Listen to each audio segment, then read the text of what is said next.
बिस्मिल्लाहिर्रहमानिर्रहीम। अस्सलाम वालेकुम। मेरा नाम असद याकूब है और मेरा ताल्लुक लाहौर पाकिस्तान से है और यहाँ पे मैं आइल्स की क्लासेस देता हूँ और यूट्यूब के ज़रिए और इन वीडियो के ज़रिए मैं आपको आइल्स सिखा रहा हूँ। कोने कोने में जहाँ जहाँ पे आप हैं वहाँ पे मैं आपको आइल्स की ट्रेनिंग दे रहा हूँ। आइए बात को आगे बढ़ाते हैं। अब मैं आपको बताऊंगा कि आइल्स का जो टास्क 2 है, राइटिंग का टास्क 2 यानी कि एसे राइटिंग, उसका क्राइटेरिया क्या है। याद रखिएगा, टास्क 2 जो है दैट इज इक्वल टू 2/3, यानी टास्क 1 जो है वो टोटल 3 बैंड के बराबर है और टास्क 2 जो है वो टोटल 6 बैंड के बराबर है। तो टास्क 2 का क्राइटेरिया क्या है, साथ साथ मैं आपको लाइन ऑफ एक्शन भी दूंगा कि ये वो चीजें हैं जिनको आपने एक्सप्लेन करना है। पहले मैंने सोचा था 4 बैंड्स को एक्सप्लेन करूंगा, 6, 7, 8, 9, लेकिन फिर मैंने कहा 6 नहीं, मेरे स्टूडेंट्स जो हैं वो कम से कम 7 बैंड लेंगे, इससे नीचे नहीं जाना हमने, ठीक है। तो अब मैं एक्सप्लेन करूंगा बैंड 7 को, बैंड 8 को, बैंड 9 को, लेकिन आपने बैंड 9 के क्राइटेरिया को फॉलो करना है, उसको ज़हन में रखना है, राइट। 9 बैंड के क्राइटेरिया को अगर आप फॉलो करेंगे तो फिर कम भी हुआ तो 8 आ जाएगा, इससे नीचे तो नहीं जाएगा ना। और अगर आप बैंड 7 के क्राइटेरिया को फॉलो करेंगे तो वो हो सकता है 6 पे चला जाए। तो हाईएस्ट बैंड का जो क्राइटेरिया है उसको फॉलो करें, उसके मुताबिक तैयारी करें। और जो मैं आपको गाइडलाइन अभी देने जा रहा हूं, जो चीजें मैं आपको बता रहा हूं कि आपकी राइटिंग में, आपके एसे में ये चीजें होंगी तो 9 बैंड आ जाएगा, ये चीजें होंगी तो 8 बैंड आ जाएगा। अब इन चीजों को आपने जरा देखना है कि क्या है। 4 क्राइटेरियाज हैं हमारे। टास्क रिस्पॉन्स है, उसके बाद कोहेरेंस एंड कोहेजन है, उसके बाद लेक्सिकल रिसोर्स है और फिर ग्रामेटिकल रेंज एंड एक्यूरेसी है। तो मैं बताता हूं कि राइटिंग टास्क 2 का जो डिस्क्रिप्शन है बैंड 9 का, यानी एग्जामिनर को ये डिस्क्रिप्शन दिया होता है, फिर एग्जामिनर इस आईने में आपकी राइटिंग को देख के आपको बैंड स्कोर देता है। तो आइए देखते हैं क्या है, उन्हें देख लेने। हाँ, बैंड 9 में टास्क रिस्पॉन्स है fully addressed all parts of the task. Fully addressed के जो भी पार्ट्स हैं ऐसे के हर पार्ट को मुकम्मल तौर पे एड्रेस किया है, यानी उसके मुताबिक आपने लिखा हुआ है। Presents a fully developed position. Fully developed position क्या है कि आप टॉपिक के हक में हैं या आप टॉपिक के खिलाफ हैं। अब यहां पे देख लें, presents a fully developed position. अब ये नहीं है कि कहीं पे लग रहा है कि आप टॉपिक के हक में हैं, कहीं पे लग रहा है कि आप टॉपिक के खिलाफ है, कहीं पे लग रहा है कि बस आप डामाडोल ही हो रहे हैं, राइट। ऐसा नहीं होना चाहिए। यहां पे वर्ड पल्ले बांध लें, फुली डेवलप्ड पोजीशन। तो आइल्स राइटिंग टास्क 2 में आपकी फुली डेवलप्ड पोजीशन होनी चाहिए कि हाँ भाई, I stand for this thing, कि ये आइडिया जो है, I stand for this idea, so that's very very important. Presents a fully developed position in answer to the question with relevant, fully extended and well supported ideas. अब जो ideas आपने ऐसे में लिखने हैं, उन आइडियाज का क्राइटेरिया क्या है। पेन एंड पेपर है तो लिख ले इसको। उन आइडियाज का क्राइटेरिया ये कि वो रेलेवेंट होने चाहिए।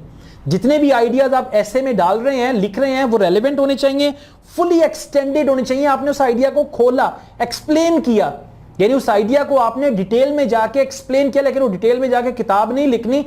250 वर्ड्स की मिनिमम लिमिट है आपके पास, 300 लिख दें, 350 लिख दें, up to that is fine. And well supported ideas. अब क्या है, आर्ग्यूमेंट होता है आपका, आर्ग्यूमेंट को आप सपोर्ट करते हैं अपने उन्हीं आइडियाज से। तो जितने भी आपके आइडियाज हैं, जो आपकी पोजीशन है, जो आपका स्टैंड पॉइंट है, उसके साथ आपने वेल सपोर्टेड आइडियाज लगाए हैं, तो क्या होगा, टास्क रिस्पॉन्स में पूरे पूरे नंबर मिल जाएंगे। अब ये करना है, बताने में शायद आसान लग रहा है, करने में मुश्किल शायद लगे थोड़ा सा, लेकिन जब आपके दिमाग में होगा ना कि मैंने जो भी ऐसे लिखना है, मैंने ऑल पार्ट्स ऑफ टास्क को फुली एड्रेस करना है, ठीक हो गया जी। उसके बाद क्या करना है, मैंने प्रेजेंट करना है फुली डेवलप्ड पोजीशन आंसर में टू द क्वेश्चन, और उसमें मैंने रेलेवेंट, फुली एक्सटेंडेड और वेल सपोर्टेड आइडियाज देने हैं। जब ही आप एक लाइन ऑफ एक्शन बना लेंगे ना, पॉइंट्स लिख लेंगे कि मैंने ये भी करना है, मैंने ये भी करना है, और ये 10-12 पॉइंट्स लिख के रख लें। जब भी कोई ऐसे लिखे, इन पॉइंट्स को पहले पढ़ लें, ऐसे लिखने के बाद फिर दोबारा पढ़ें और देखें आपके ऐसे में ये चीजें हैं। अगर आपके ऐसे में ये चीजें होंगी तो कैसे आपका बैंड नहीं आएगा। हाँ, ऐसी की तैसी बैंड खो के ले लवांगे एग्जामिनर को, लो चंगा ऐसे लिख के। नेक्स्ट है कोहेरेंस एंड कोहेजन। मैंने बताया था कोहेरेंस एंड कोहेजन पे वीडियोस देख लें ताकि आपको ये अच्छी तरह से आ जाए, और ये एक इंपॉर्टेंट क्राइटेरिया है आपकी राइटिंग का। 9 बैंड का डिस्क्रिप्शन है, uses cohesion in such a way that it attracts no attention.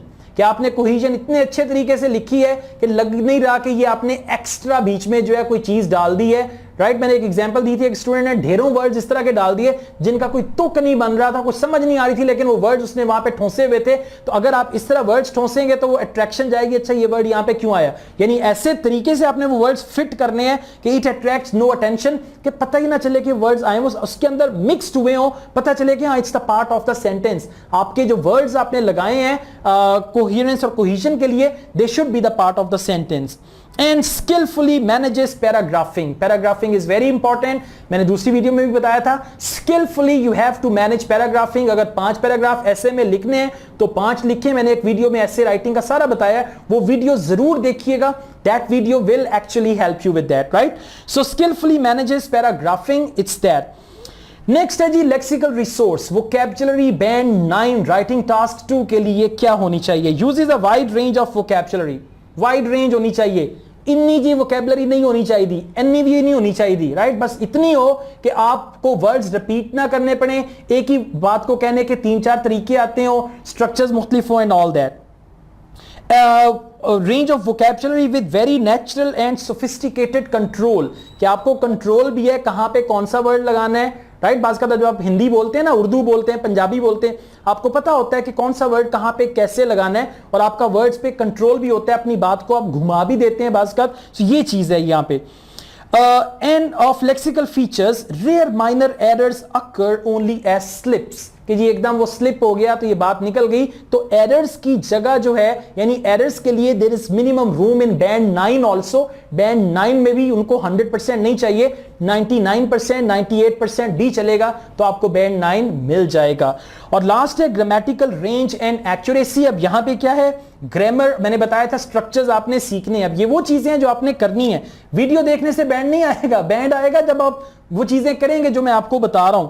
Uses a wide range of structures. Structures का वाइड रेंज बताया था, 100 के करीब स्ट्रक्चर्स सीख लें, उनकी प्रैक्टिस करें, उन पे महारत हासिल कर लें, कोई टीचर की खिदमत हासिल कर लें, कोई इंग्लिश के टीचर से कहें मुझे स्ट्रक्चर सिखा दें ग्रामर के। और मैंने 3 चीजें बताई हैं, उसमें क्या है, टेंसेस सीख लें, हेल्पिंग वर्ब का यूज सीख लें और मॉडल वर्ब सीख लें, दैट्स इनफ, उससे आपका काम चल जाएगा। With full flexibility and accuracy, कि फ्लेक्सिबिलिटी भी है कि अच्छा अगर ये नहीं तो ये लगा देते हैं, और एक्यूरेसी है कि कहां वर्ड की 3rd फॉर्म लगनी है, कहां पे वर्ब की 1st फॉर्म लगनी है, कहां पे आईएनजी लगना है, एक्यूरेसी के साथ है। Rare minor errors occur only as slip, छोटी मोटी गलतियां हैं लेकिन वो स्लिप है कि एकदम ऐसा हो गया कि ना मुंह से बात निकल गई, तो इस तरह की कोई स्लिप्स हैं, but otherwise it's all fine. ये क्या है, डिस्क्रिप्शन है बैंड 9 का। अब क्या करें, इन सारे पॉइंट्स का आप एक काम करें, एक 1 पेज हैंड आउट बना लें। ये बैंड 9 राइटिंग टास्क 2 यानी एसे राइटिंग का डिस्क्रिप्शन है, इन सारे पॉइंट्स का 1 पेज का एक हैंड आउट बना लें, बड़ा खूबसूरत सा। उस हैंड आउट को अपने सामने जो आपका स्टडी टेबल है, जहां पे भी आप पढ़ते हैं, उसको वहां पे लगा दें। अदरवाइज उसकी तस्वीर उतार के अपने लैपटॉप पे उसका स्क्रीन सेवर लगा लें, राइट, या उसका वॉलपेपर लगा दें, ताकि आपको पता हो कि ये क्राइटेरिया। और जब भी कोई ऐसे लिखें, ऐसे लिखने से पहले बैंड डिस्क्रिप्शन को जरूर पढ़ें, ऐसे लिखने के बाद बैंड डिस्क्रिप्शन को दोबारा पढ़ें। और अगर आपको कोई स्पेसिमेन ऐसे मिल जाए बैंड स्कोर 8 का, बैंड स्कोर 9 का, उस ऐसे को पढ़ने के बाद ये बैंड डिस्क्रिप्शन वहां पे ढूंढें, देखिए अच्छा ये कहा हुआ है, ये लिखा हुआ है, अच्छा ये कहा हुआ है, ये लिखा हुआ है। तो बैंड डिस्क्रिप्शन आपको जबानी आना चाहिए बैंड डिस्क्रिप्शन के मुताबिक, यानी ये आपका मैप है 9 बैंड लेने का। अब इस मैप को फॉलो करेंगे तो 9 बैंड आएगा, अगर इस मैप को फेंक देंगे तो कोई फायदा नहीं होगा, और खाली वीडियो देखने का भी कोई फायदा नहीं होगा। अगर आपको ये वीडियो पसंद आई हो तो इसको लाइक करें, इसको शेयर करें और इस पे कमेंट भी करें, ताकि मुझे पता चले कि जो मैं आपके लिए काम कर रहा हूं वो कहां तक आपको फायदा दे रहा है। इसके अलावा मेरे इस चैनल को सब्सक्राइब भी करें, ताकि मैं मजीद वीडियोस भी आपके साथ शेयर करूं, और वो जो घंटी वाला बटन है ना, उनके उत्ते क्लिक भी कर दो कि तानू नोटिफिकेशन आ जाए, पता चल जाए कि भाई एक नई वीडियो अपलोड हो गई है। इसके अलावा मैं आइल्स पढ़ाता हूं, ऑनलाइन आइल्स की कोचिंग प्रोवाइड करता हूं। अगर आप में से कोई मुझसे ऑनलाइन आइल्स पढ़ना चाहे, मोस्ट वेलकम, मैं आपको ऑनलाइन आइल्स की कोचिंग भी प्रोवाइड कर सकता हूं। Thank you very much, I wish you all the best and I wish you all the bands actually, and I wish you 9 bands. ये जो डिस्क्रिप्शन बताया है, मैं आपसे विनती करता हूं कि इस डिस्क्रिप्शन को फॉलो कर लें, अपनी इंग्लिश को इस यहां से उठा के यहां तक ले आए, ये बैंड 9 है, यहां तक इंग्लिश को ले आए। जब ये दोनों चीजें मिल जाएंगी तो 9 बैंड आ जाएगा। Wish you all the best, take care, 9 bands.